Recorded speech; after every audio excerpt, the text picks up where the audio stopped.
I'm like, I just want to do the very best that I can. And don't get me wrong, I still go in with the mindset of like showing up for vegans. I love proving to people Yeah. like, no, like I'm vegan. Like I love being vegan, and I love that I have this much muscle being vegan. And standing backstage talking to girls and stuff like that about their diets and stuff, and I get to say, "Oh, you were eating fish and rice up until the last week?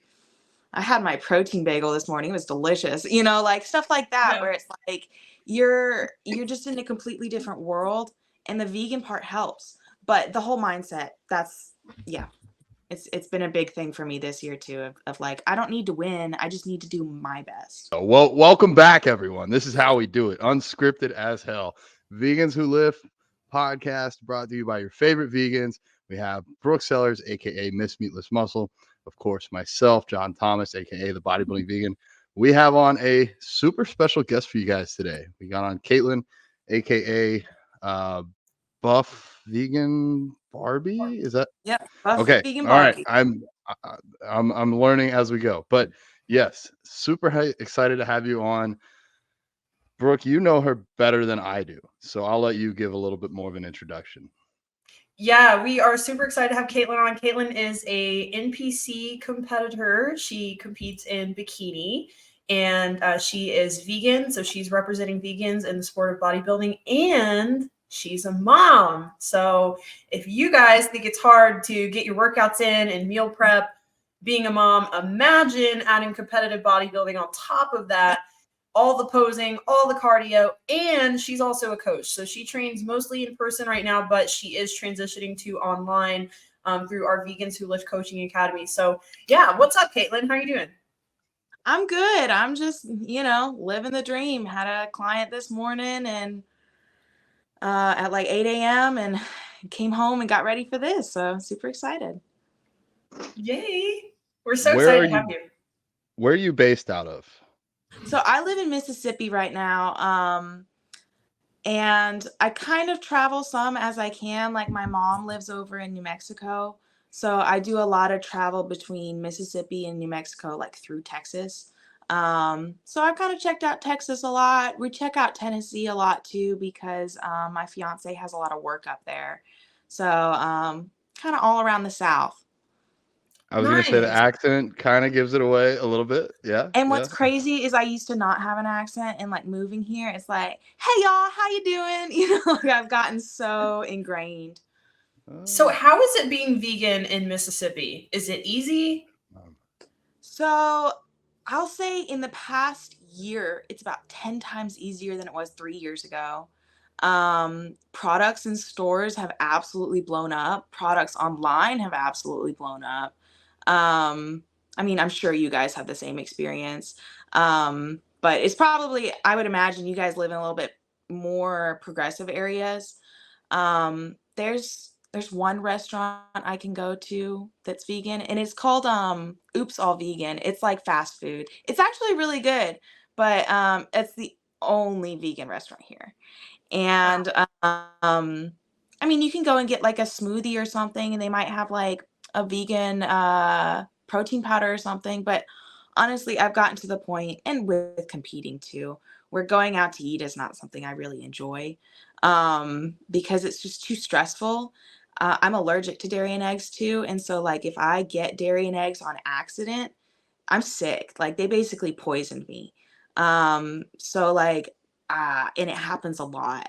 And so like I don't risk going out to eat because of that, because people don't even like, Mississippi's so backwards that they think that milk milk is the only thing that's dairy. Butter, that's not dairy. Cheese, that's not dairy. So people are like extremely confused about even where their food is coming from. Um, and that's kind of been my experience of working with that, and people being vegan. What's that? I get a lot of that. But I mean, it's an outreach opportunity. It's kind of like a um we talked to a lot of people about it. I actually met my fiance 2 years ago, and he wasn't vegan. He was a big meat eater. And he didn't go vegan because he cares about the animals or anything like that. He did go vegan for me, but his results from being vegan are what keeps him vegan and why he loves it. Because his family has high cholesterol. He has health issues from the past, from being overweight, like a lot of things that were in the past that affected him now. Even though he was eating healthy, he was at a point where he was meal prepping, all that kind of stuff. But his cholesterol is still high. All his markers were still high. And when I switched him, I do his nutrition and coaching. So I switched him over to tofu, seitan, all those kinds of stuff.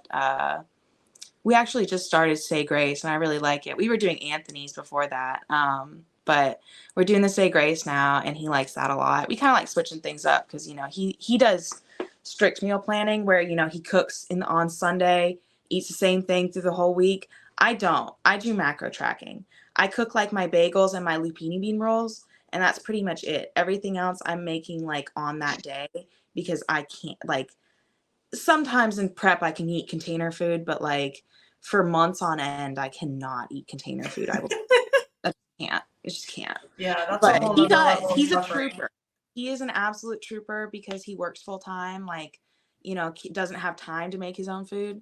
So he's a trooper and eats all of his food, and he likes it a lot. And he's my biggest example for people of you can absolutely be from Mississippi, full-time eating meat your whole life, and go vegan and do it. And to be fair, he says the only reason he can do it is because of my cooking.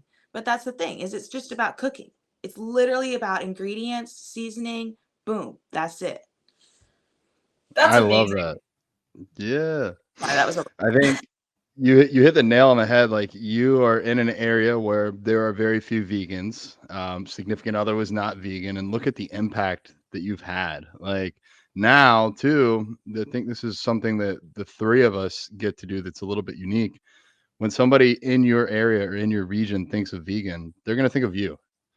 They're not going to think of nasty food or tofu or like somebody that's sick or weak, because a lot of people have those preconceived notions, but now they're going to think of you. I think that's awesome. And ladies, any very rare vegan men out there that are trying to date, your partner doesn't have to start vegan. You can lead the way. You can lead by example. So I think that's awesome. Yeah. It's That was funny. something I was gonna say it's funny because that is exactly what happened with me and my boyfriend. Is he I will say one advantage for me is that he was already very health conscious, so I had that going for me. And I was gonna say that's kind of like the issue with being vegan in like the deep south, is like there's already this gap between like the education of like people knowing what's healthy and what's not healthy.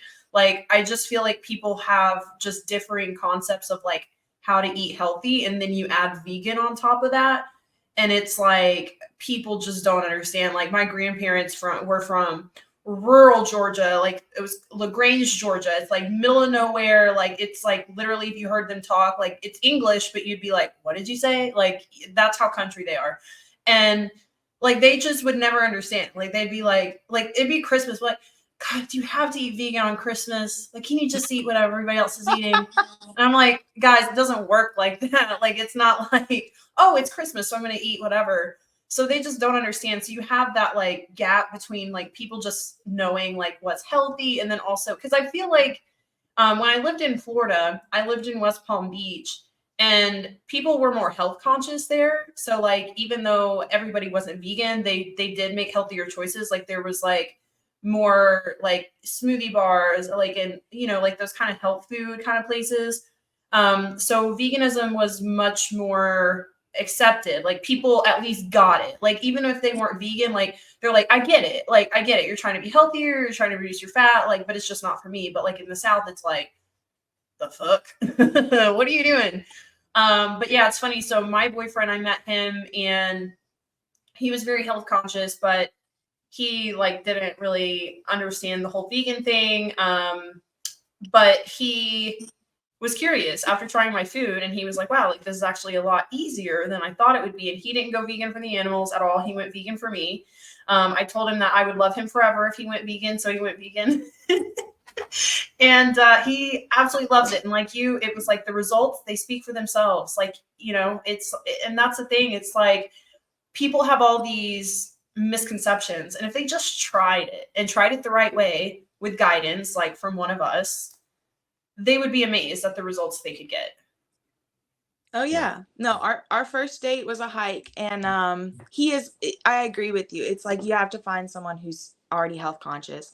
He had been 300 pounds and gotten down to, I mean, he's 5'7", so he got down to like 190, which is really, lean for him.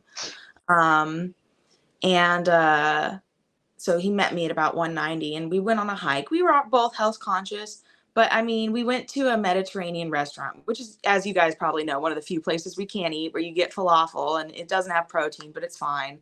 Um, and he ordered this. He was like, I'm just going to get the same thing as you, because he didn't know what to get. He didn't want to get meat and eat it in front of me, even though it was literally our first date. And, he ordered the falafel and we ate it and he really liked it, even though he never had it. And we went on a hike, and I brought tofu bites. I'll take tofu and I cook it so long in the oven, maybe like an hour and a half, with like, after marinating it for a while, of course. And they're these great hiking snack, because it's like, you can just pop it in your mouth. And so I had taken those, and that's what made him fall in love with tofu, because he was like, this is delicious. This is better than beef jerky. And I was like, yeah, because it is. That's awesome. So yeah, it's all about how you introduce it and how, like, people go through it. I'm a big believer, if you don't have to be vegan for the animals, you don't have to be vegan for the planet, you don't have to be vegan for anything. You just need to care enough to try to fix your health just a little bit. Just take baby steps, little tiny baby steps towards being better. And at some point you're going to be there, because it's like, I went vegan 100%, but I messed up a lot. You know what I mean? And it's okay to mess up. It's just, you got to get back on track. Yeah, Yeah. I think that like vegan isn't an allergy. It's not a diet. It's a mindset. For me, it's like as close to like any religion that I'm going to follow. So you're never going to be perfect, and that's okay. Especially anybody listening that's thinking about trying it or that's made mistakes on their path. Like, I guarantee that I've messed up either ordering at a restaurant or I've bought, even like in the last year, I've bought supplements that had gelatin in the capsules. Nobody's perfect. I've done this for 18 years and I still make mistakes. So it is what you're doing the majority of the time, whether it is for health or whether it is for the planet or the animals. They all kind of go hand in hand. What you do the majority of the time matters. So yeah, I'm here to encourage anybody that wants to try. And you post a lot of good recipes. I do see that on your page, Kaitlin. I need So to work on that more too. yeah. So you guys check her out, definitely. Do we want to stick to the somewhat loose script and do the wins of the week? Yeah. So we do. I don't know if you've listened to the podcast before, Kaitlin, but we do our wins for the week, and then we do have our question game. Yeah. So we can roll through that. So let's see who wants to kick off their win. I'll be a winner and a whiner. Okay. Oh God, what's this gonna be? So, I guess my win, I got two. One, I got my implants in. They are feeling great. No, just kidding. My my teeth implants. Okay. It's a joke. Yeah. No, if I was gonna get implants, it'd probably be like for my calves. But anyways, I got my teeth implants, so that's a win. And I made it to New Jersey with my mom. That's why the background looks a little bit different. We're gonna be visiting my brother this weekend. There's a veg fest on Saturday and Sunday. I think we're gonna go Saturday. So excited for all the food that I guess I can eat. I don't know. We'll see how my mouth is feeling by then. It actually doesn't hurt today, but the whining part, that procedure 2 days ago was the most painful one I've ever been through. And the one before that was the most painful one up until that point in time. It took over 5 hours. I was completely soaked in sweat, not even because I was hot, but because I was in pain for so long. I didn't know any of this. Like, I was like, I'm gonna go in blind. But like, they at one point in time got the drill stuck in my mouth, like it got stuck to my tooth. So that was fun. And then to tighten these things down, you ever see like a socket wrench on a car? That's literally what they're doing in my mouth to like screw these in. But yeah, guys, Teeth are fun. Oh And then boy. my whining. I got to the Airbnb last night at like 7, but it wasn't until 7:30 that they gave me the updated code because the cleaner changed the code. And then I get inside and 3 smoke detectors are going off, but I can't find all of them. I've pulled 6 of them off the walls. I guess they have like really high smoke detector requirements here, but turns out it's like a multi-family unit. So like there was one upstairs and one locked in a closet downstairs still going off. And I'm like starting to lose my mind. So after 2 hours, he came over and fixed all of those. And then I have upstairs neighbors, I guess, definitely children, because as early as 7 a.m. and as late as midnight, there's people running back and forth. Yesterday, they were playing the keyboard. Today, somebody's playing the guitar, and they are not so great. So I hope you guys can't hear it, but I told my mom, I'm like, I don't know why I'm being tested, but I'm being tested. But What a disaster. Holy That's a shit. lot. it's been a long 48 hours, but I'm here and I'm So happy and yeah, what is whatever. the win? What is the win in all of this? The win is You I got think I'm his almost teeth look good. done with my teeth. Well, I still got to go get crowns, so I still got to spend like another $4,000. Outside of that, the other win is I did make it to New Jersey, and I saw my brother for like 10 minutes last night, so that was a win. So he's my Yay. little brother. We used to live together, even in the same room until I almost killed him. But no, we're super close, so it's nice to get to see him in person. Anyways, I'll shut up. That was very long. Those are my wins and whines of the week. Oh my gosh. Yeah. Kaitlin, what's your win for the week? Okay. It's been a week. It's been a rough one. My fiance's birthday was this past weekend, and then my birthday is Saturday. Super Yay. excited for that. And then I've got my posing seminar on Saturday too. And I'm really excited for that. I've been trying to kind of revamp things at my gym. And we're supposed to be having a bunch of IFBB pros come to that and a bunch of friends and stuff. And then hopefully a bunch of new people. You know, of course, that's always the biggest goal, is to get new people into the sport and excited about it and stuff like that. So that's my big anxiety, is like, I know all these people are going to show up, but are the new people going to show up? Like, are the people who want to learn going to show up? So I've been trying really hard with that, but it's been a busy week. Yeah. Yeah. And you're giving away green bites at the seminar, right? Yeah, I am. So I got a whole box to give away. It's like, I don't know, like 10 treats or something. I just want people to try stuff. I'm so sick of people saying like, oh, vegan stuff is bad and doesn't taste good. And so I was like, I'm going to buy some green bites to give away at the seminar. That way I can say, these are vegan protein treats. You can have this during prep, like, these are not something that is crazy, because that's my biggest thing with nutrition and everything, is emphasizing that it can fit into your life right now as your life is. You don't have to wait and for any point for your life to be ready for you to be ready. Just start. So that's kind of like what I'm hoping to accomplish with giving away those. That's Sweet. awesome. That's a great opportunity to show people like how awesome vegan food is, and that's a great way to connect with people and hopefully get green bites in business, because we love them. I like my first Yeah. posing seminar. At my first posing seminar, I got like a bag of pancake mix, protein pancake mix, and it had whey in it, and I was like, "Fuck! Well, I can't use this." All I ever get at seminars I go to is stuff with protein or with whey in it. It's like, I honestly give it away to people around me. I'll be like, do you want this? Because like, I'm not a waster. Like, I don't like milk and eggs, but I also don't want them to be produced, used, and then wasted and thrown away. That is almost more upsetting to me than, like, I myself am not going to eat it, but I want somebody who's going to eat it, who's eating stuff like that anyway, because like, otherwise that cow died for like no reason instead of at least one reason, but that's probably a mental thing. But yeah, I wanted the seminar to have things that's really positive vegan and kind of like related to me, so that people walk away from it going like, wow, like this is something that's like way more than I ever thought that it could be. Yeah, totally with you there. You're playing a dangerous game. I took green bites to the last charity event that I did to encourage people to come over to the table, and there were a few left at the end, and I ate at least 3. Oh, no. Your On girls, your top of girls all on the other food. prep. I mean, I'm having one a day. Don't get me wrong. Like, I very much so believe in. I would rather not have any rice, no tortillas, no nothing, and have me a little pre-workout treat, because that's what's gonna get me through my workout without wanting to like die. Nice. And so Which like one do I'll you eat every day? well, I switch it up. Like yesterday I had the lemon poppy seed one. I really like that one. Love that one. Honestly, and I need to buy some more of these. My favorite so far was that funfetti cookie sandwich. That Mhm.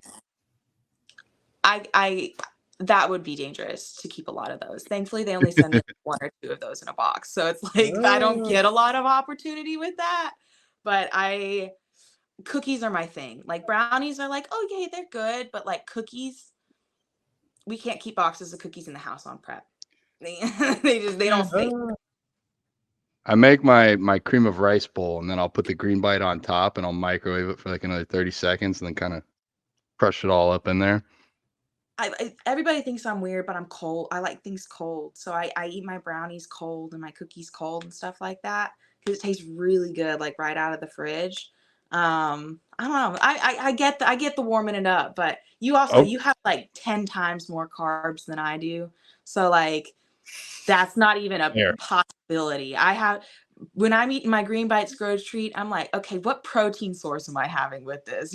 Like it's great that it has 12 grams of protein, but that's not I close got to you. enough.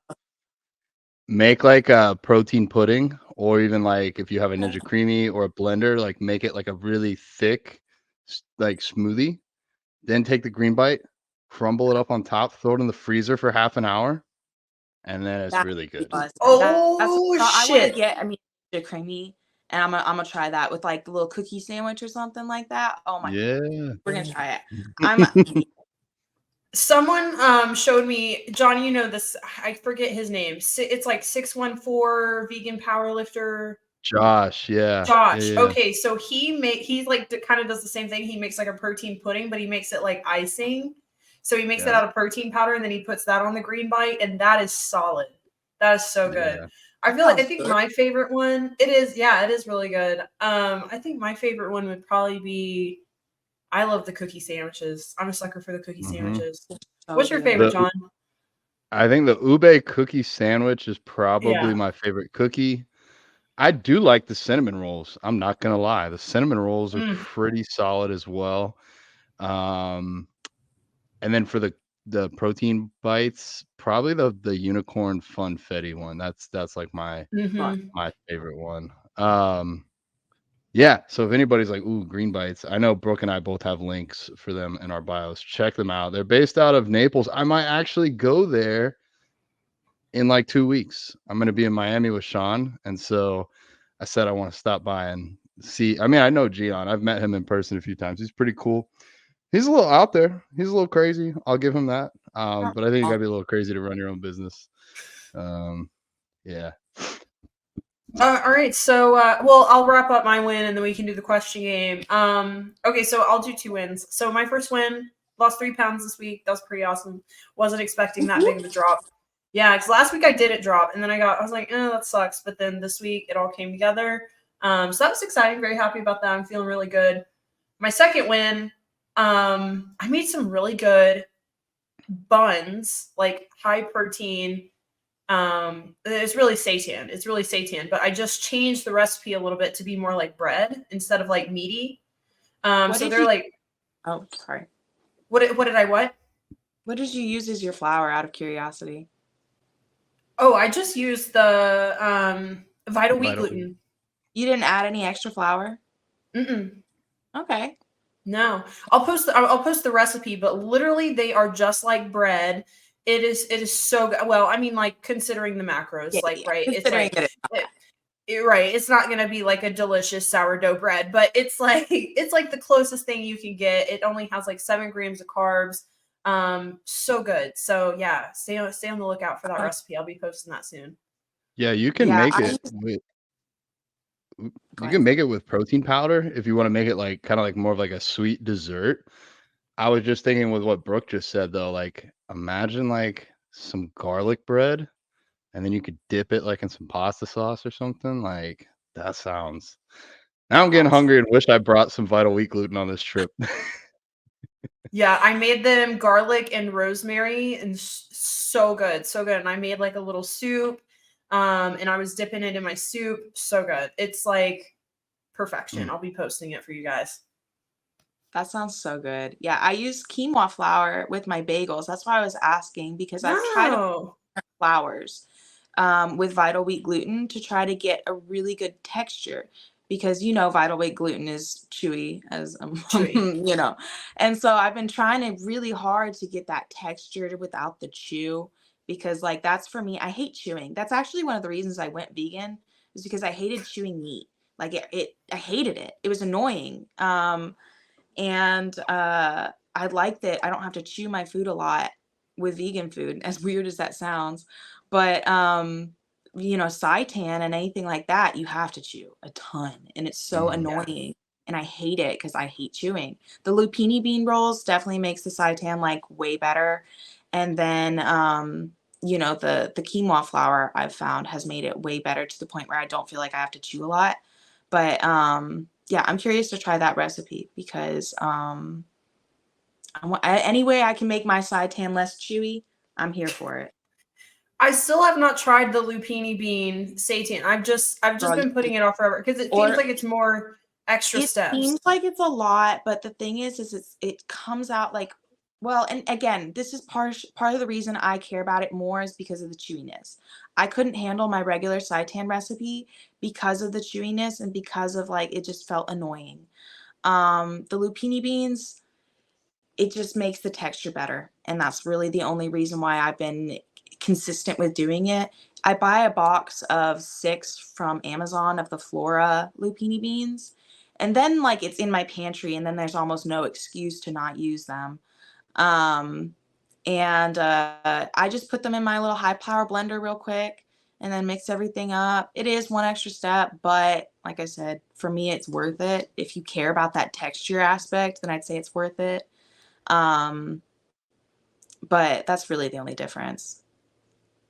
I'll have to try it. That's Natalie Matthews' recipe, right? Yeah, I didn't actually use her direct recipe. I used one from my friend Alyssa. I don't know if you guys follow her. It's like Alyssa D Fit.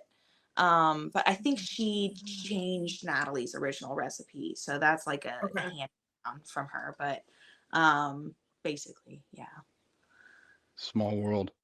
Funny how different we are. I love to chew. I like my food to take as long as possible. Like I've watched Netflix before, and it'll be like 45 or 50 minutes into a show before I'm done eating, and I'm just like, yes.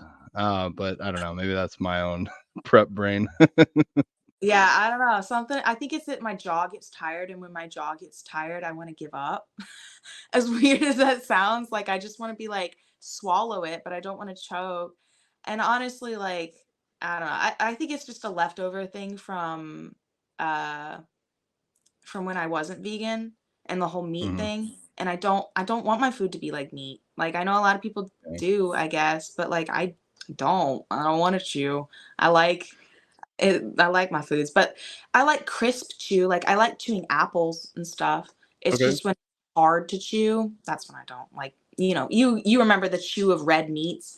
Like I hate remembering that. You know what I mean? And that's what I remember when I'm eating seitan. Is that like Yeah. I mean, that really, for me, that was prior to being 10 years old. So it's been a yeah, while, yeah. but I didn't go vegan until after I was about 20, so it was like yeah. 4 years ago. I like, I'll put it this way. I like certain foods that are like similar, but not the same. Like, for example, a really good black bean burger is nothing in texture like a regular burger, but it's still kind of like it's on a bun. It's got ketchup and Oh mustard in it. yeah, It no. tastes I really love meat good. burger. And even like the Beyond Burgers, I'll have that as like a treat, kind of a thing. It's a lot of calories, but it's okay. I like Beyond Burgers aren't like regular burgers. They're easy to chew. Mm, Like they're not hard they don't have that I don't know. They're easy to chew. okay. Everybody's got their weird texture thing. I can't Weird do like texture thing. melons.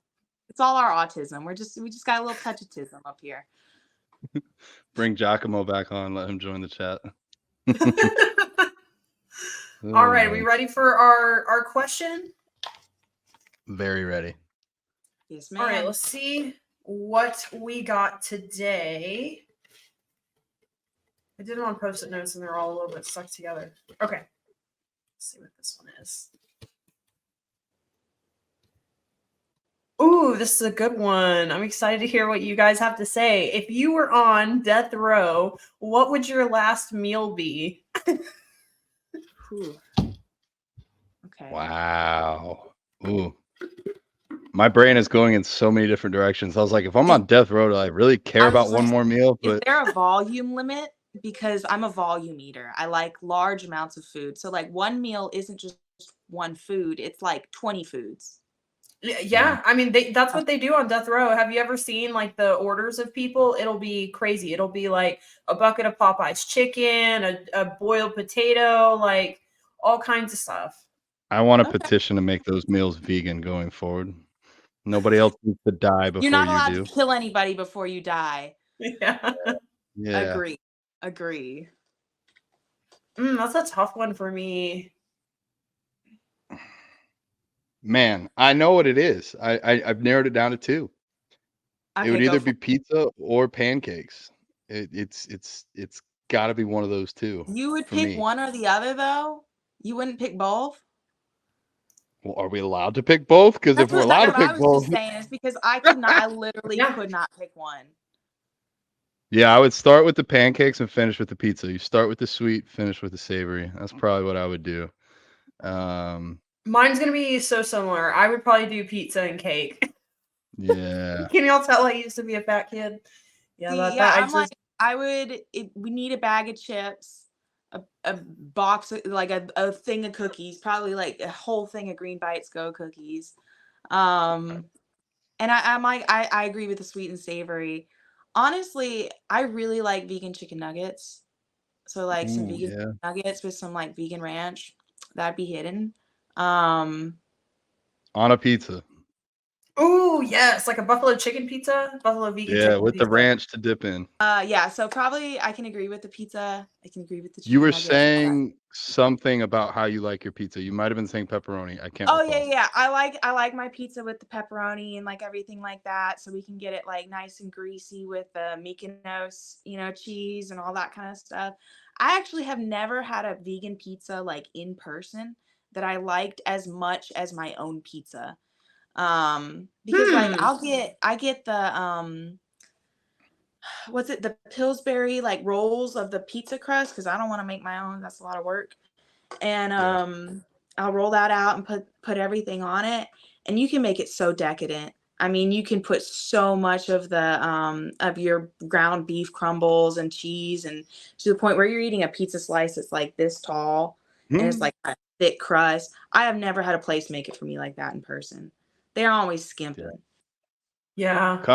You come to Tampa, I'll get you one of my Gourmet Pizza Co. bodybuilding vegan All pizzas. right, Those are I'll pretty good. try. Well, I'll try. My brother, he can make some. It's funny, I'm here to visit him. I'm thinking about him. He would take like the pizza dough, he'd make the pizza, but then he'd roll it up and it'd be like this long thing that he'd put in the oven. And when it comes out, he would chop it. And it's kind of like a rolled up pizza bite, kind of crunchy on the outside, doughy on the inside. That's Y'all are making me hungry. Why? I know. Mm, we're like all on prep and like torturing ourselves in this call. It's great. yeah. John's got a lot of He's not on freedom. prep. Okay. Well, yeah, I no, you get well, cheat meals still. I get like 4,000 ish calories on training days and like 2,800 on off days. So like I'm not gonna lie, the off days are a little bit harder to get through because for me that's like 5 meals, 500 calories each, give or take. Right.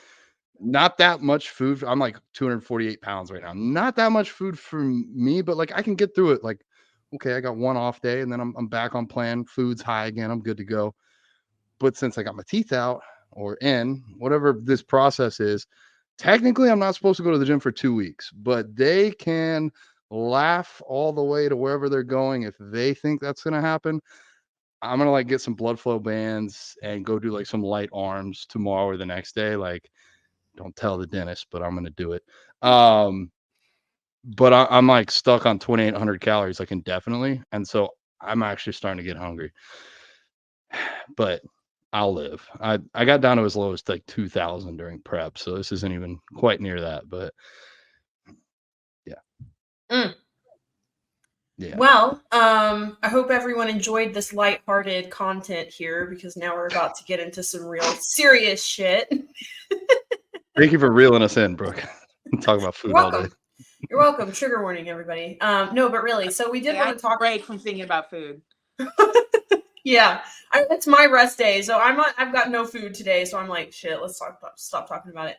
But yeah, so we wanted to talk a little bit about overcoming trauma through fitness, through bodybuilding, and a lot of people. It's really surprised me getting in this sport how many people have come from trauma, or maybe like a difficult childhood, or something. They've had some sort of hardship in their life, and they've kind of found their way and their peace through bodybuilding. It's interesting. And I'm sure, I mean, I know John knows Justin Mahaley, Kaitlin, I'm sure you do too. I think I was listening to one of his podcasts, and he had someone on who was like a neuro psych student or something, and she was basically talking about how well, they kind of made a joke, like, you have to be a little fucked up to be in the sport. Like, you got to have a little bit of a little bit of something wrong with you. But I thought it was really interesting, because that is how I got in the sport. And Kaitlin, me and you have talked off air, and I know that that's kind of how you came into the sport too. It's really crazy how many people have found this sport through a really hard time in their life. 100%. I think that I mean, so to give you guys a little backstory on that, I have a 4-year-old daughter, and her dad, I met him when I was 17, and he was 20. Well, he told me he was 24, and I found out after about 4 or 5 months that he was 34. And at that point, unfortunately, I was already a little too deep in the situation to be thinking clearly, and was young enough that I was pretty easily manipulated. And I stayed with him for like 2 years, and obviously got pregnant and had my daughter. And like, I tell everybody this, is that was the worst time of my life, the hardest time of my life. I wouldn't wish what I went through on my worst enemy, but it made me the strongest like person that I think I could possibly be. It created the strongest version of me. Because I know that I'm capable of anything that I like decide to do. Like, it's the only thing that limits me is my brain and like my thought processes.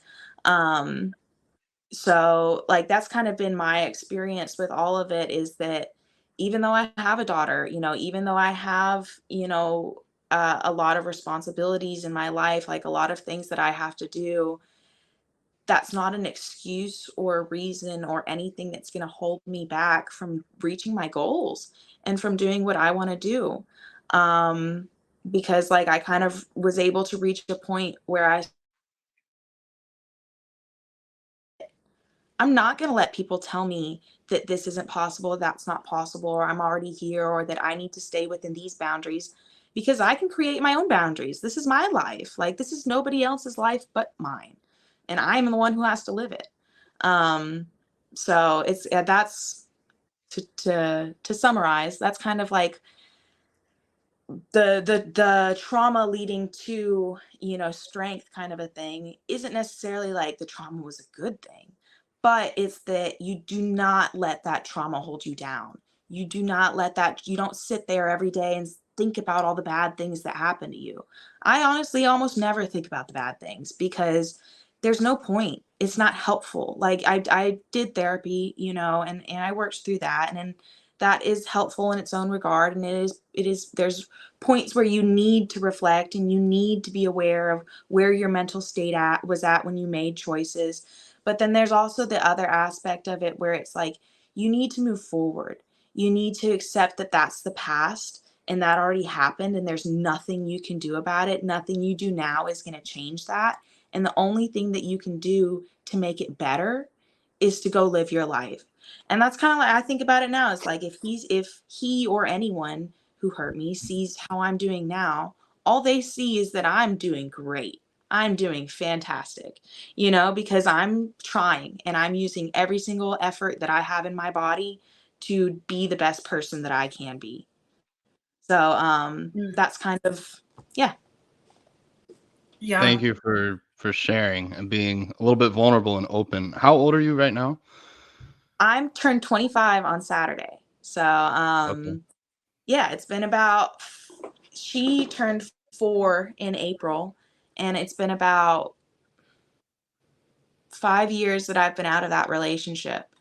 And I actually went vegan pretty soon after leaving that relationship.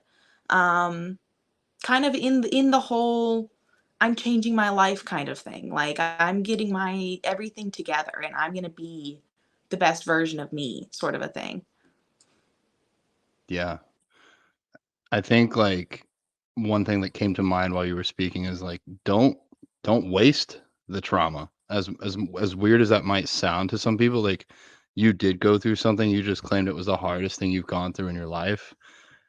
That's powerful. If we can use that as not necessarily motivation, but just like a testament of how strong you are, of how you got through this, of how you want to change yourself and live your life going forward.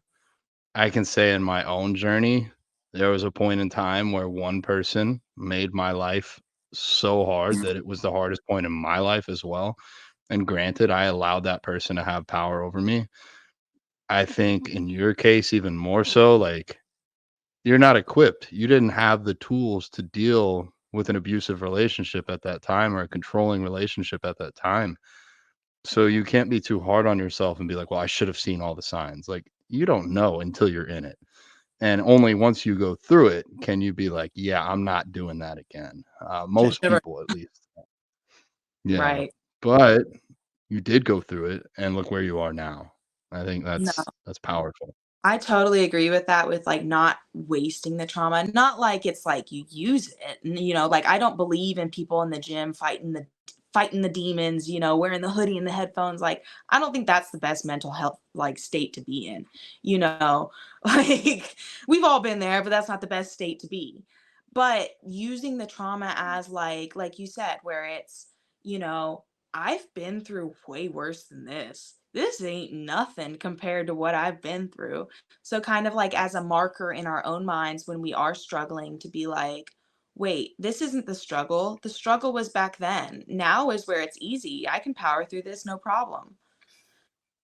Yeah, Yeah. it's interesting to me, like from a psychology standpoint, how you have people who deal with trauma or any just sort of hardship or just some sort of stressful event, even if it's just like everyday life, people handle it very differently. And it's interesting to me how some people, like, let's just take a bodybuilding prep, for example. So, like, you may have somebody who's like, man, I can't even focus on tracking my food right now. Like, screw my macros, screw my workouts. Like, my life is just a mess right now. Like, I'm going through so much. You have that person, and not necessarily that that's a bad thing. Like, everybody handles their stress differently. But then, total polar opposite, you have people, and I feel like Kaitlin, all three of us, we're in this camp of like, man, like I've got so much shit going on. Now's the time to hunker down and like push through it. Like it's interesting to me because that's how I felt in my bodybuilding prep because I was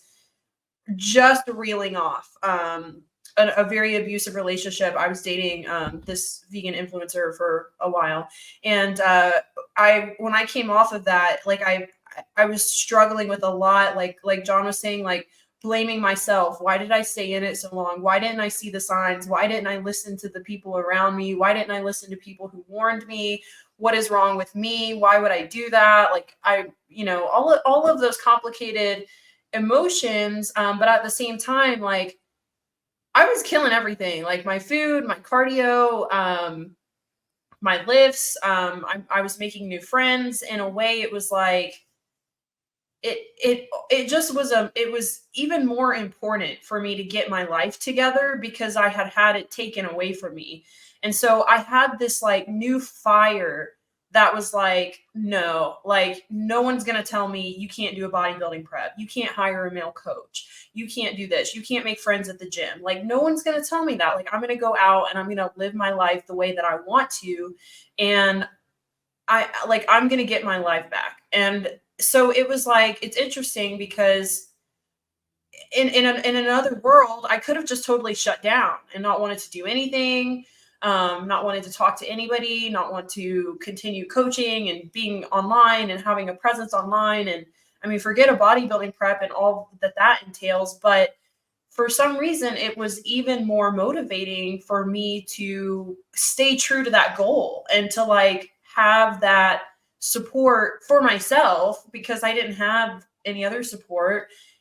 And it was like, this is even more important than ever. I mean, aside from the bodybuilding prep, like that's a small part of it, but it was bigger picture. Like I'm doing what I want to do. It's important to you. Yeah. Yes. Yeah, so it's interesting to me. I don't know if there's like some sort of like psychology like experiment. I wonder if there's some study on like why some people go like you and I, the opposite direction instead of shutting down. Yeah, but it is interesting how healing. I mean, like this sounds stupid, but like if you're in the sport, you would know. Like it is interesting how like a prep and in some ways can be kind of healing. And like for one, you have a lot of periods of isolation, which like for me was so crucial to my healing from that relationship because I had always been in a relationship. I had always had somebody to lean on. Like I always had somebody there like to support me, to be my like emotional support dog. And now it was like, it was just me. It was me. I moved back home. I lived 15 hours away in Florida. I moved back home with my mom. And, I mean, I was going to the gym by myself. I was doing my cardio by myself. I just was like picking myself up. But like, I feel like so many people lack time alone.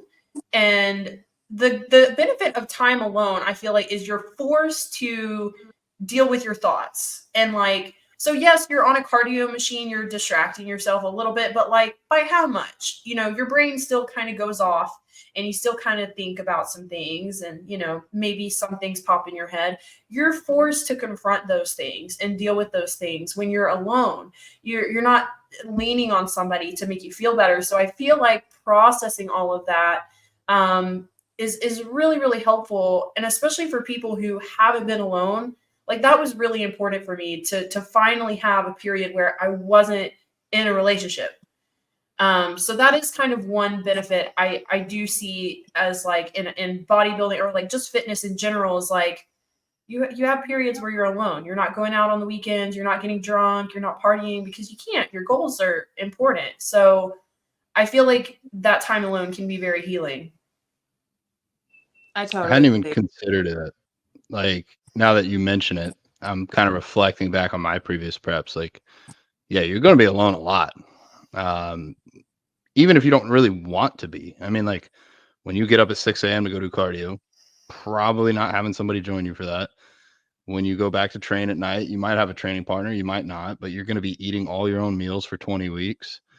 It is a good amount of time that you're just going to kind of withdraw. When you get tired in prep, you get tired in all ways. I think, especially for me, I get like socially tired. Like I want to be around people. I don't want to have to answer questions. Where do I get my protein? Or, how many weeks until the shit? Like I just almost want to shut down and hide. And for me, that's not just as wait till easy you have now. A toddler saying, "Mommy, why? Mommy, why? I want to wear shoes. Mommy, I want to do this. Mommy, why is your hair like that? Mommy, I want to tan. Mommy, I want this." Oh no. If you listen to the last episode, we already talked about that's a no for me. Yeah. I can't imagine. That's a whole nother game. I will say this though, from the women I've worked with that are mothers, not all of them, but I would definitely put it in their favor. Like if you gave me a potential like prep client and I got to pick whether or not she had children, from at least a mindset perspective, if I had a random person I didn't know, I would say the one that had children. because they already know how to work hard. They usually have their shit together. Like, they're not only managing their schedule, they're managing other people's schedules, and they know how to go through and grow through pain. So my mom coaches, or the moms that I'm coaching, I can push them. I can push them in the gym. They're going to be tough. So there is a whole aspect of the sport side from having kids that I guess shouldn't be just overlooked. Oh, 100%. Like, I do think that part of why I'm a strong person is from having her and from, I mean, I raised her for the first 2.5 years by myself. So just doing that itself kind of had made my brain a lot more adapted to that. And I was, of course, joking about the nagging, but it's like as I get towards the end of prep, it does start to get hard to handle her in that, like, she doesn't know that I'm hungry and tired and, can't handle her millions of questions because she's 4. So questions are kind of the thing now. Um, so that's, kind of the second side of it. But, as far as the building me up to this point, having her was a huge part of that. Like, I'm sure that your clients who are moms kind of handle being told what to do better, because I handle being told what to do from my coach. Like, I hate telling her no. Like, when my coach tells me something, I'm like, all right, it's done. Like, yeah, I'm gonna fit it in and it's gonna happen. But it's like I've got my treadmill right here in my room, and my daughter comes in and she'll tap me on the leg while I'm walking in the mornings, because she wakes up and comes in and I'm on the treadmill. But it's I lost my train of thought. But Yeah, I yeah, think You there's a you lot do of what it parallels. takes to stay on your prep. you do what it takes. But I was gonna say the other thing, back to what Brooke had said about not going out of control when things are hard in life. I found that with that is that one phrase that my team uses a lot is control the controllables. And that's kind of like the biggest part of all of this that's so helpful with, like, when things get stressful outside of everything else. I can't always control my client schedule. I can't always control my grandma's schedule. I can't control all these things that I have to do. Can't control the weight drops, can't control things like that. But I can control my food. Like, I can control what I eat and what I do with my body, how much I exercise, that kind of thing. And that's kind of the stress reliever for me, is that, and when people are freaking out too, like about random things in life, I always use that to try to help people calm down, is like, take a deep breath, B, like, is it something that you can fix right now? Like, is there something you can do right now to fix it? Okay, if not, stop freaking out about it. It's not going to make it any better. You got to calm down and find out something you can do to fix it. Because I feel like I have a panic disorder. And so that's something I had to teach myself, because, like, I would have anxiety attacks for, like, no reason. Well, not no reason, but, and I had to learn how to teach myself of, like, okay, you take deep breaths, you calm yourself down, and then you control the controllables, do what you can. And going back to my daughter, that's something that I feel like I'm a good mom, because my parents didn't teach me how to calm down. They just made me calm down, screamed at me until I calmed down. And I think most parents kind of do that. They kind of scream at their kids until they calm down, because they don't know, they're uncalm. When your kid's crying, that deregulates your nervous system. So you just want them to stop. So you think that you're yelling at them is going to make them stop, and it's not going to help. But so I teach her deep breaths. And whenever she gets upset, I'm like, okay, we need to take a deep breath. We do our arms up. Okay, deep breaths, and we'll do that. And now when she gets upset and she can't calm down, she'll look at me and she'll go, Mommy, I need to take deep breaths. Help me take deep breaths. And it's so sweet, and it makes my heart so happy, because I know that when she's my age, she's not going to have an anxiety disorder. She's not going to be freaking out over nothing, because she's going to look at other people when they're freaking out, and she's going to go, you need to take a deep breath. And like, I love that. Like, I'm so excited for her to grow up and be, like, emotionally calm. That's amazing. Good for you. I do love that quote, control the controllables. And I think another important part of that is also, like, realizing what you can control. Like, people will I'll get clients sometimes and they're like, well, I can't control my food. Like, I was out of town, and then like my job, they brought in all this food for us to eat. And it's like, people act like they can't control their food. Like, you completely 100% control what goes in your mouth. But like, people act like they can't. Well, I Nobody was out put of that town. food in your mouth. Right. And it's like, oh, well, I couldn't work out my work schedule, this, that. Like, it's like all of these excuses. It's like, no, hold on, bring it down. Like, these are things you can control. You can control your food. You can control when you work out. Like, I mean, if you have to get up earlier, get up earlier, so Or go to bed later. knowing that, yes, you can control these things. You can control your stress. That's something I had to learn just recently too, because it felt like it wasn't something I could control. It felt like life just happens. I just get stressed. I'm a high strung person. It is what it is. And like, I'm like, no, life is never going to change. Life is always going to have some shit going on. Like, look at John's weekend. Like, Jesus Christ. Like, I would have been like losing my mind, but it's like, that's just life. Like, that's just how shit works. Like, there's always going to be something. So like, like, I'll have clients who, like, something happens, like a small inconvenience, and everything goes out the window. They're not working out. They're not tracking their food. They're not drinking their water. And it's like, if you do that every single time that life happens, you're always going to be stuck in the same place. You're always going to be starting at zero. So like, you have to, exactly like you said, control the controllables. You can control more than you think. And that's why I've been really working on my stress, basically doing what you're telling your daughter to do, doing breath work every day and journaling and stuff like that. Because you're so right. My parents never taught me that. My mom probably could be diagnosed with an anxiety disorder, and my brother is diagnosed with one.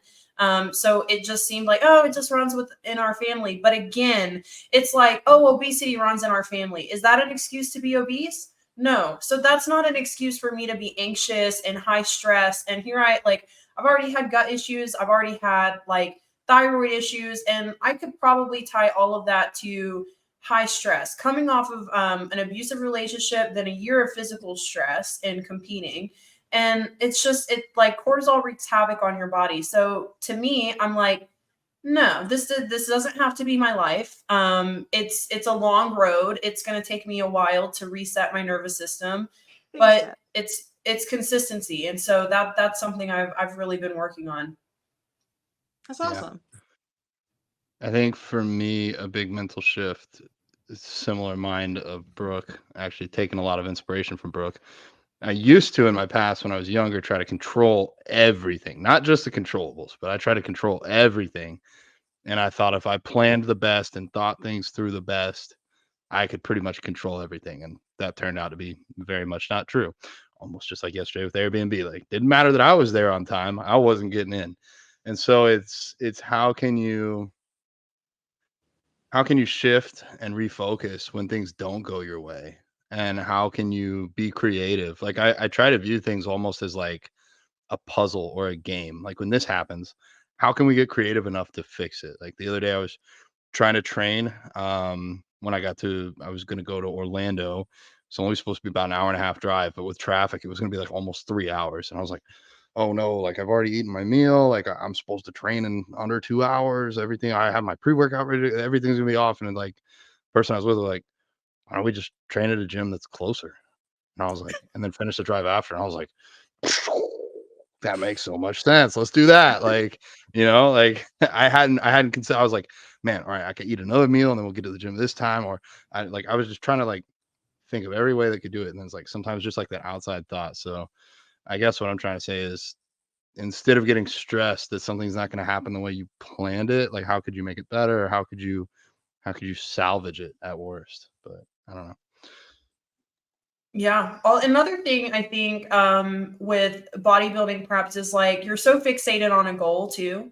So it's easy to, well, I don't want to say it's easy to, but like time, it's almost moving in a different way, because like you have this goal that you're just like hyper fixated on and you're like accelerating towards. And so like all this like little stuff, in the background may not feel as important. And so I think sometimes having a goal, like coming out of a hard time, or even during a hard time, can be really beneficial because at least it's just something to be excited about. So that was really helpful for me coming out of that relationship, moving back home, is I had this goal. And even though it was like 20 weeks away, and then, you know, slowly getting closer, it was so exciting and it was just so fun. And it's like you're working towards being a little bit better every day to reach that goal.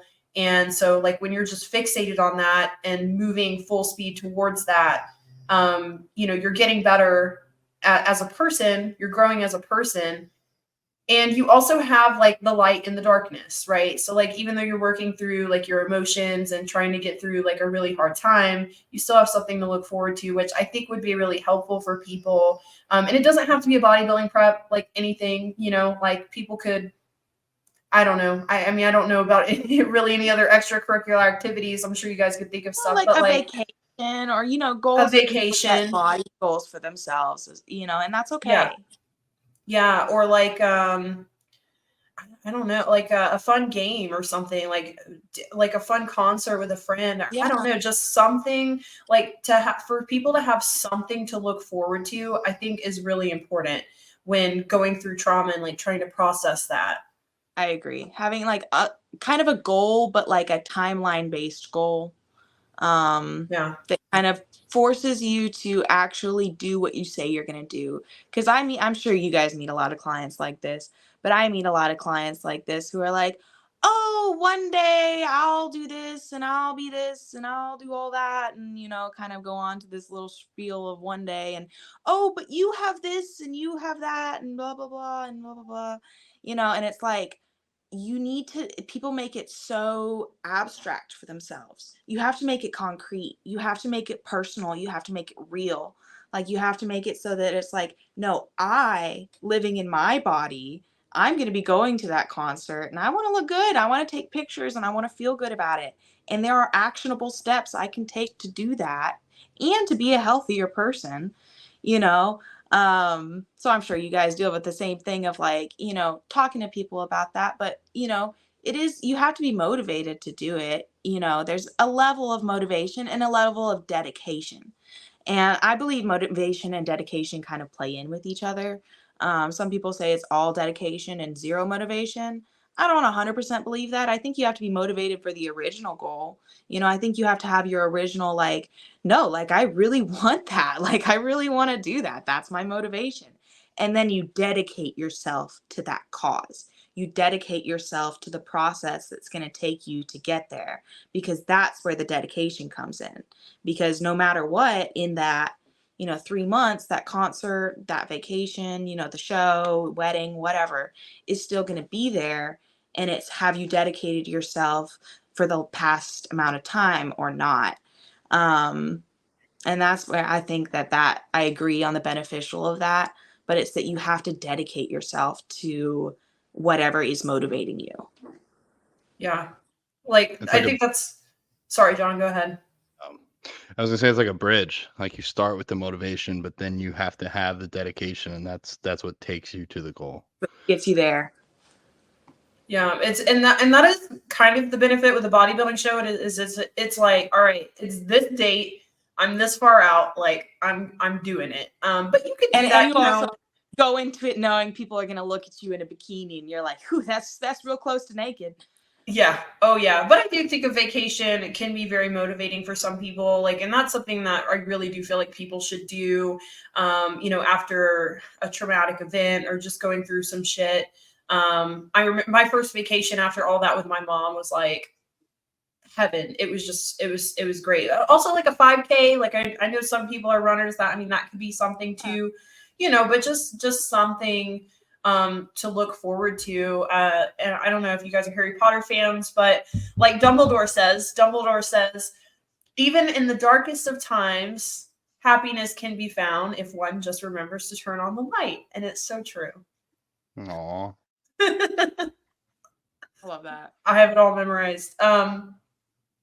So my fiance is a huge Harry Potter fan, so he's in the same boat. I know, I love it. And then I also just think, you know, like you do find yourself in like, oh, it's this may again to people who aren't in the sport, that may sound stupid. But where was I going? Oh, like when you're really hungry and when you're like so tired and you have all this shit to do for your prep and you have meal prep and you have your workouts, like I feel like you kind of tap into your inner self too a little bit to really find that discipline and that drive to keep going. And I feel like a lot of people need that too, especially like leaving a terrible relationship or getting over a bad breakup or like whatever it is. Like I know you went through a terrible breakup, John. So just finding those inner strengths within yourself, which are kind of exposed during a bodybuilding prep, are really helpful because a lot of times you come out of these situations feeling a little bit vulnerable and feeling a little bit like, well, what am I going to do without somebody? And will I ever find somebody? And like, why did this happen to me? And you aren't really as sure of yourself. You aren't necessarily as secure with yourself. And I certainly wasn't. So like seeing exactly what I could do and what I was capable of was just so reassuring. And it just really helped me find like that inner strength and be like, damn, no, like this girl, like she can do anything. Like she can starve, she can still show up for her workout, she can bust her ass. And like I said, it may sound dumb to people who don't know otherwise, but it gets hard. It gets hard and it's a mental game. Like your body can be very resilient and deal with whatever, but mentally you have to find it within yourself to keep pushing and to keep showing up. And it's really hard sometimes, but I think it's also really important for character building. I would say I we can grow through hard things, whether or not that's trauma or self-imposed trauma like bodybuilding. My last prep was undoubtedly the hardest thing I've ever done in my entire life. And I think not just being able to see how you can physically change yourself, like that's kind of the almost the motivation, if you will, or the start of it. But like when you see that you can change your body, you realize you can change the rest of your life too. I think if you haven't been in prep, you might not fully understand this side of it. But for me at least, there becomes a time where prep gets hard enough that there's no room in my life for bullshit. There's no room in my life for somebody to like slow me down or drag on me while I'm going towards this goal. I was actually, it's funny you mentioned Justin Mahaley, Brooke, but like I was listening to his podcast and he said in one of his episodes, whoever's listening to this right now, you're in a relationship, you're in it because it's convenient, you're in it because you don't know how to get out, but you're not in it because it's right for you and you need to leave. And like I heard that and I felt that and I was like, holy shit, he's speaking to me. So there's probably somebody listening to this right now that's in a relationship that doesn't know how to get out or in a relationship that doesn't quite fit them. Maybe it's convenient, maybe that's where they live. But it's not right for you. And you need to take that step. And for me, like prep just kind of it cleared that fog of like, how do I make this? Like it just okay, this is the right one, this is the right one, this is the right decision. This other stuff, I need to let that go. And for me, I think that's probably the most valuable part of prep. Like bodybuilding in and of itself is cool, but it's helped me shape the rest of my life into things that are more meaningful to me and helping me make those hard decisions on letting some things that were holding me back go. Mm, yeah. When you're tired and hungry, you just don't have time for people's bullshit. So it can make you very aware of like what you're settling for. Yeah. I did have a question for you, Kaitlin. So I know when I was like transitioning out of that relationship, I was in these groups and I would like these support groups, and I would always see people like talking about how it was really difficult for them to leave those situations because they had kids. So like, yeah, so the quote was something Yeah. like he had lost his mom and he said something about how losing her was so painful, but he used the hurt to remember how much he loved her. Like he was hurting so bad because he loved her so much. And I was just like, wow, what a way to think about it. So you know, that is one way to think about it. It is tough when you have a relationship and like both of you, because it's like the likelihood of you and Allie like ending on like bad terms, like where you hate each other, like that's like not gonna happen. So it's just like, you know, you just have to take it for what it is and be like, well, we really loved each other and we had a really good time together. Not that that's ever going to happen, but like if it did happen, like you would just have to embrace the hurt and the pain that way. Like I feel this because we just had something so good. Yeah, I agree. I don't like to ruminate on it, but I do imagine like if she unexpectedly left, as far as like died, that would be hard to come back from. But also, I mean, I would still want to like pass forward the things I've learned from her. I think that's been a huge thing. She's been a huge mentor for me. It's weird to have a mentor that's also your partner. Maybe it's not weird. I mean, maybe that's what we should all strive for. But we have had the talk. Like, if for some reason we don't end up together 10 years from now, at this point, I don't see any reason why we couldn't still be friends. And we've both said that. And that's something that I've tried to do with prior exes. And it just, I've tried on my end, but it hasn't worked. I feel like this could be different. And I'm not entirely sure why, other than just we both seem to be on a very similar track with life, and how we communicate. And anyways, but we can get back to our regularly scheduled programming. We have a relationship episode another time. Yeah, Kaitlin, I did want to ask you about, you know, leaving a toxic relationship when you have children, because that's something a lot of women struggle with. And I remember being in these support groups after I left, and that was the biggest thing. That was people were hung up on. Like, well, I've got kids. Like, you wouldn't understand. You don't have kids, but you did have kids. So for you, like, which I respect so freaking much, by the way. So like for you, what was your mindset? So I was pregnant when I left him. I actually hadn't had her yet. And I do think that me not having her made it a lot easier to leave, because of the physical danger. Leaving a domestic violence relationship, the most dangerous time isn't actually when you're in the relationship. It's 2 weeks after you leave, because that's when they realize that A, you're not coming back, and B, well, you might as well be dead, because I mean, you're not with them. So you know, they don't have any concept of your feelings or thoughts or emotions. So me being pregnant, it was easier because I didn't have to worry about anything happening to her outside of me, you know, if I left. And I also hadn't put him on any birth certificate, anything like that. And I never did. I will never put him on a birth certificate. I will never even claim him. If he tries to come up to me and get a court order, I'm going to say, I don't know you. Sorry. Because, like, I ain't dealing with that. But I actually struggled with this for a while, because when I initially left him, I felt some guilt. And don't get me wrong, he hurt me while I was pregnant, which was the final straw for me. That was what helped me realize, okay, not only does he not care about me, he's willing to kill this kid too, because he not cares about me so much. So like, if I did stay with him and had the baby, he absolutely would hurt the baby.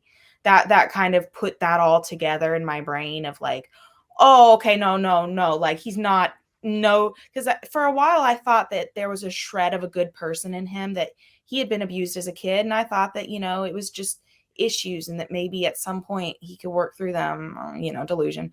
But when I realized he could hurt a kid too, then I was like, oh no, this isn't staying, this isn't working. And that's when I was able to kind of fully separate myself from him and leave. But I did have the guilt of like, I'm taking her away from her biological father. Is that something wrong? Like, am I doing something wrong?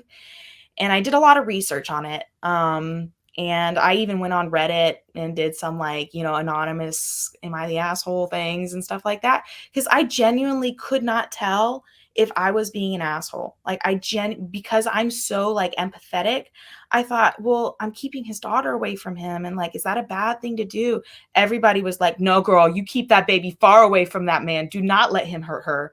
And it helped me reconcile everything of like, oh no, like, he's a bad person, he would hurt her. And even if he didn't hurt her the first time he saw her, what if he got, you know, unsupervised custody, and then I come back and she's gone? you know, something, he does something terrible to her because she was crying and he couldn't handle it or something like that. And so that was kind of what was able to fully solidify, like, no, he doesn't need to be in a child's life. Like, he's not capable of that. He's not capable of being in anyone's life, let's be real, but much less a child's. And so I think it would have been a lot harder if I'd had her after, you know, because then I would have had to take her from him, in that, like, he would have been thinking I was taking her from him. Um, I really extremely feel for women in those situations. And you and I have kind of talked about this, where it's like, I wish I could help in that in that area, create like a different kind of narrative with that. Um, and court systems are varied. It's like some court systems are really good about protecting moms, and some court systems really aren't. They've gotten so onto the progressive end that they're like, oh no, we need to give fathers rights too. Which, don't get me wrong, it's a hard world. Moms and dads can be abusive, you know, like, I'm not going to sit here and say women aren't abusive. They are. It's just men can like kill you when they're abusive. Women are, it's like a little bit less likely that they're going to murder you. So that's, for women, I do feel like we have a more of a danger aspect with domestic violence, because our lives are endangered with domestic violence. Whereas men, it's like, I mean, unless she has a gun, which they do that too. But you know, like, it's just that you guys know what I mean. Yeah, I'd say having my daughter was what got me out of it, in that it gave me the realization. But if I had waited until after I gave birth, life would have been way harder. Yeah. Even legally, it would have been way harder. Yeah. I wanted to ask a question. Do you feel now? Do you still feel any of that guilt? No. And part of that is because I have my fiance now. He's an amazing father. He is so good to her. She loves him endlessly. I think part of the guilt was just that she didn't have a father figure, period. And I felt bad about that. Do I think that all children need a father figure? No, I think that not having an abusive father is probably much better than just not having a father at all. But like, Yeah. that whole guilt was from that, like, I wanted to be the best mother that I can be. And I felt like, as the best mother I could be, she should have someone who's that, you know, strong, stable, all the things that I can't provide, because I'm a quite typical woman. I have big emotions, and you know, like, I am me, you know, and I wanted her to have something other than me. And to be fair, we live with my grandmother. I take care of her as well, so she has my grandmother, but again, that's another woman, and that's an old lady at that.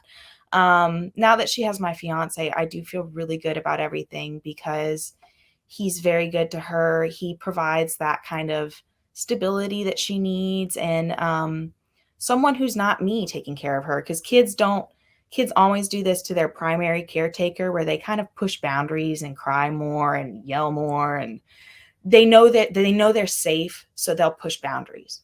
Versus with him, it's like he works all day, so she doesn't see him all day.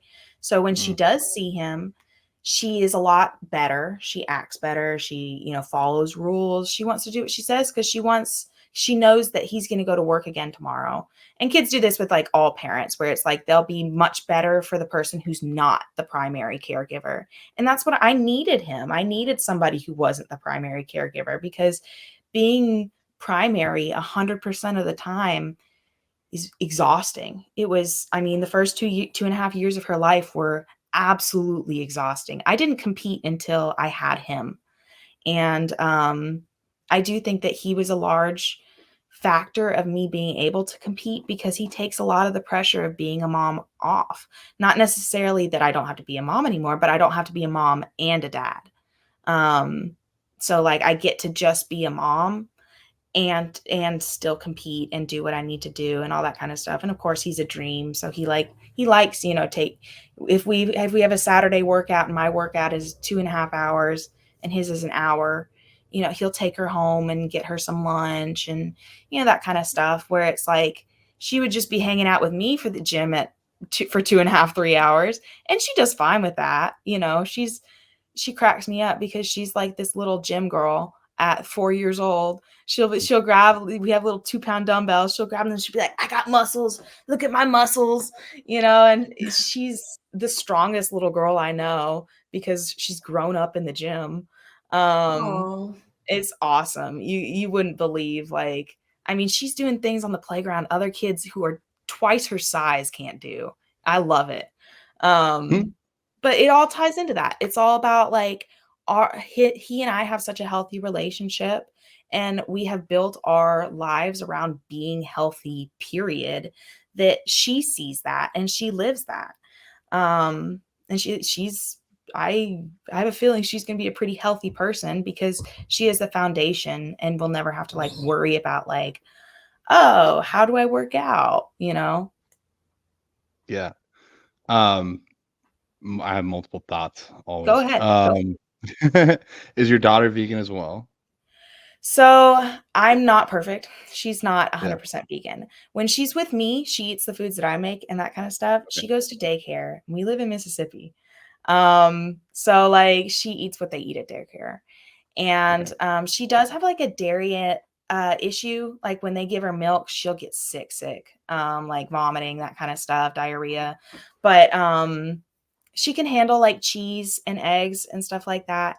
And I let her for now. I do want I want to educate her about it as she grows up and kind of see if we can transition that. And especially once school is a little bit like easier in that they don't feed her at school. It'll be an easier transition, but she's not right now. And I don't love that, but it's like, I'm doing the best I can with what I got is how I feel like I'm at, if that makes sense. Yeah. No, I appreciate the honesty. And letting people know where you're at too.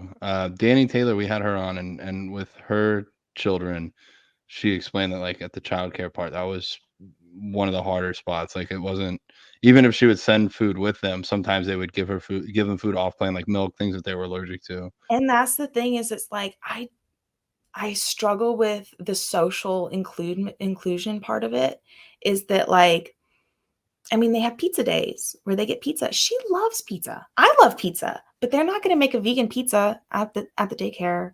Like Yeah. they're and she if she got something different than what everybody else is getting, she's going to know, and she's going to feel bad about it because she's she's very empathetic, And so I've kind of had it's a constant moral struggle of like I want her to feel included. I want her to feel like she's part of things. And also like the specific daycare she's at, I'm actually not allowed to send her food. She like I could have picked different daycares, but this is I wanted to send her to this one. And she's only in it until August, and then she starts I wanted to go through the summer because I'm in prep. Um, Mhm.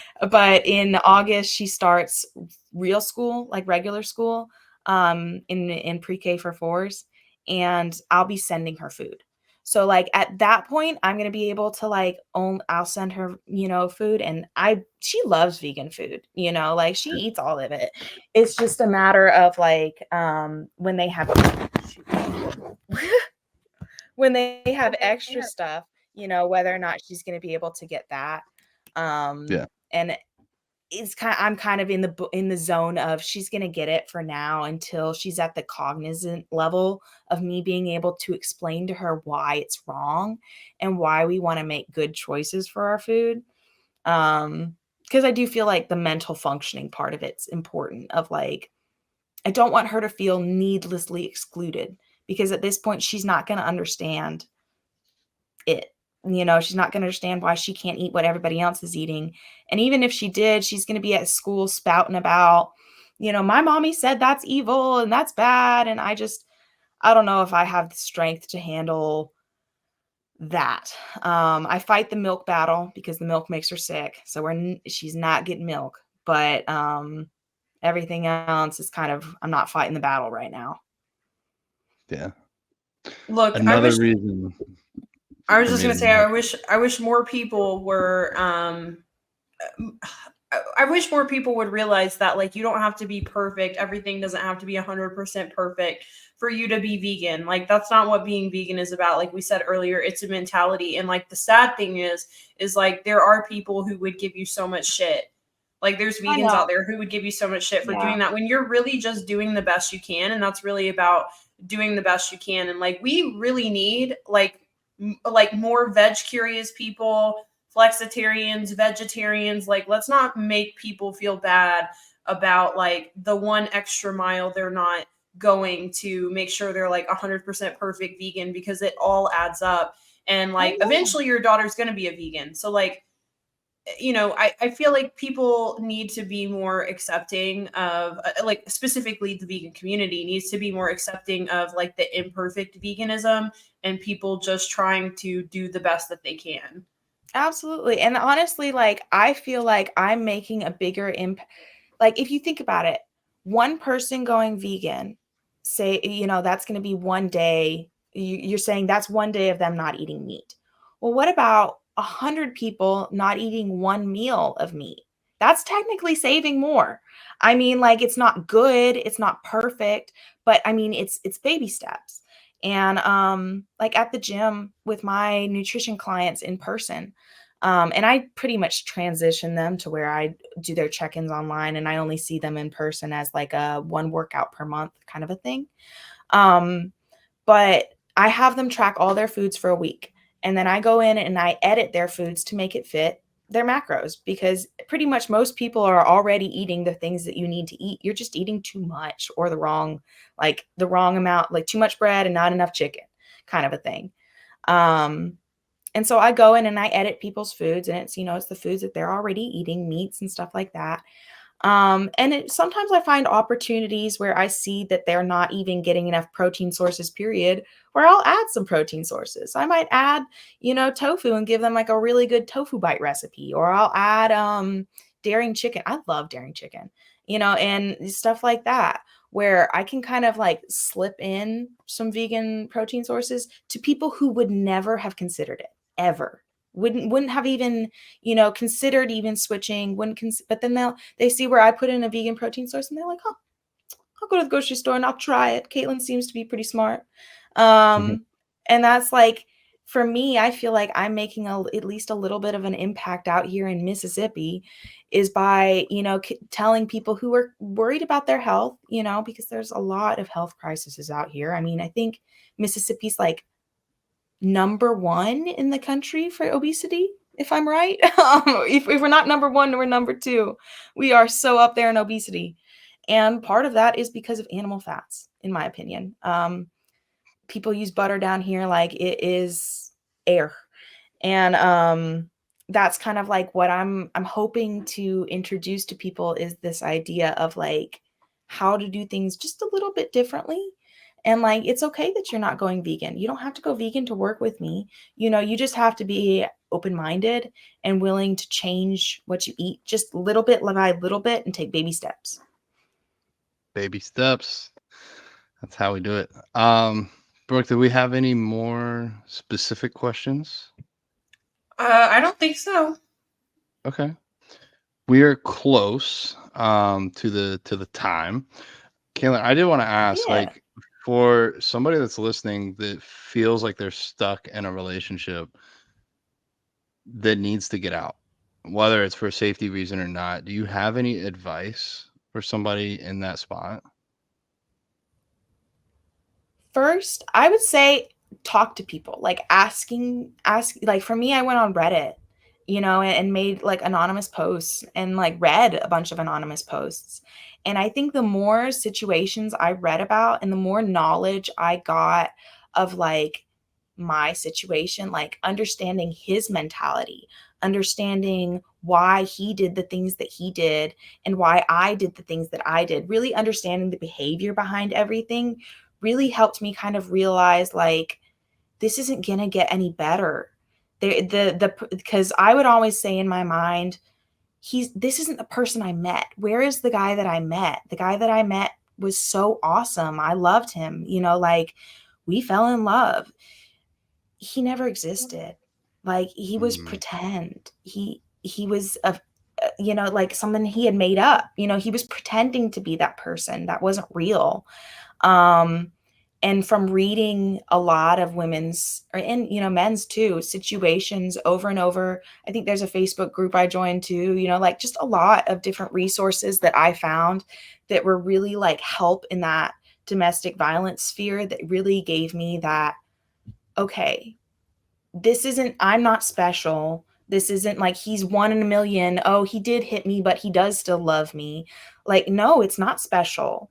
He's literally using physical violence to try to control me because he wants to, because he doesn't have the ability to control himself. And it's like anybody can hit you. Like anybody can hit you. That's not hard, you know, like it's very even like even with parenting, it's very easy to hit your children. It's very easy to hit someone. You know, all you have to do is move versus communicating, which is difficult, you know. And it's communicating with children is difficult, you know, like it's changing your mindset to realize that it's like they're not hitting you because they want to help you. Because I did. He would tell me that it was like, oh, I'm helping you. Like you're being bad and like you are being stupid and I need to fix your behavior because you're so dumb. It's like, no, like someone doesn't need to hit you to fix you. And if they say they need to hit you to fix you, they have issues. You don't need to be hit to fix yourself. Like you can fix yourself just by working on it. So really anybody listening is in a domestic violence situation or has been, or, you know, is in the leaving one or left one recently, you are okay by yourself. You are enough and you can do it by yourself. Anything that you think that is like a limiting factor of who you are, that's all in your head. You may not even know who you are. You need to find that out. You have to introspect. I like my walks outside because I'm in the sunshine, I'm breathing fresh air, and I'm thinking about how I can be a better version of myself. And that does not involve anybody hurting me or yelling at me. And yeah, that's kind of it. So true. I think you hit on some really big aspects that people can take away. One is perspective. So when you're in, like, that's why I asked if you still felt guilty now, because it's really hard to be objective, especially as an empathetic person. We typically put everybody else above ourselves. So if you're in that situation, it's hard to be objective. You gain some perspective just by time passing. It's almost like you're moved away from it, so you see it differently. But I was in a similar spot with you, at least as far as getting some outside counsel. So whether that's therapy or Reddit or trusted friends and family, I asked a lot of people if I should leave before I left. A lot of people told me I should leave before I left. And I think if I didn't have that support, or at least that outside perspective that this isn't okay, I probably would have stayed a lot longer. So yeah, I think you gave some really good feedback for anybody that might be going through that. Yeah, I agree 100%. The feedback is and the perspective, you know, like I mean, I have a way different perspective of life. And part of that comes with age. I mean, I was 17 when all this happened to me, and I thought the world was crumbling. I thought that like, I mean, when you're a kid, when you're 17, 18, everything feels huge. Everything feels terrifying, and it feels like you have to do everything right now. Like there's no time. You need to get it all done. And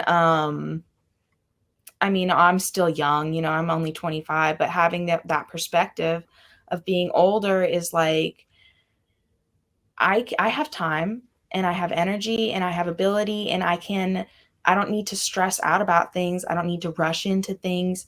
I can make logical, informed decisions without feeling like there's, oh my God, you just have to get it done. Oh my gosh, all this anxiety just has to happen. Like, no, slow down, be smart, be an adult, make adult decisions, you know? And it's hard. I don't like being an adult, but we all have to do it. You know, like we all have to get to some point where you take deep breaths every day and just do what you got to do. Well, for Yeah. 25, you're light years ahead of where I was at your age. Well, thank you. I think you're doing an incredible job. Seriously. Thank you. It's the trauma. Seriously. So, Kaitlin, you are getting ready for your next show. I know you're still kind of deciding, but for people listening, when can they expect to see you on stage? So I'm thinking we're gonna go for NPC Universe June 5th and 6th. We'll see. We're kind of we just made that decision last week to bump from a 15 I had 15 weeks to 8 weeks. So right now I'm sitting at about 7 weeks, and that's anxiety. Like, I'm a little anxious about that, I'm not gonna lie. But like you and I were talking about before, is part of that is for the experience. You know, so much of bodybuilding isn't about winning, it's just about getting experience and getting better. And I know that I personally don't think that I am gonna step on the NPC Universe stage and get my pro card. If I do, I'd be like, booyah, that's awesome. But like, I'm not gonna be upset about it if I don't. I really want to go for the experience. I really want to step on stage, get my jitters out, not feel anxious, not feel like I'm gonna throw up, you know, and I'm shaking and all that kind of stuff. Feel good about it. And also kind of see the other girls there. I want to meet girls. I want to, you know, get an idea of where I should be physically, mentally, emotionally, because there's girls who've been going to nationals for like, I don't know, like 5, 6, 10 years. There's girls who've gone for years and years. And their mindset, I'm sure, is at a way different place than my mindset. And like, I want to talk to them. I want to get to know them. You know, like, I want to meet people who have that experience so that I can kind of get closer to that level, so that when I do go up, because the original plan was North Americans in like August 23rd, I think. I could be wrong on that date, but it's like end of August. And I still think I'm going to do that show, but it'll be nice to go to that show after having done Universe with a little bit more experience in my pocket, so I feel better about it, and can hopefully kind of put on my real show. Yeah. Well, good luck. We are cheering you on, and we are excited to see you on stage again. Yeah, I'm Repping excited. vegans. Yeah. We'll represent. All right, dude. Well, thank you so much for your time today, for your vulnerability, for your kindness. You shared a lot of really valuable info. I think for me, this is going to be one of the more, not that we've had a non-meaningful episode, but this one was a little deeper in some ways. So thank you for your time. Buff Vegan Barbie on Instagram. Reach out to her. Thank you, guys. Support her for her show.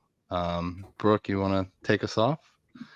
Yeah. Thanks so much, Kaitlin, for coming on. It has been an honor to work with you in the Vegans Who Live Coaching Academy, and just in general, like developing a friendship with you. And so excited to see how far you go, because you have so much potential. So yeah, thank you for coming on. Yeah. Thank you guys so much. I loved it. It was great. Awesome. All right, everybody. Well, that's all we have for you today. Thank you for tuning in to the Vegans Who Live podcast, and we will catch you guys next time. Take care.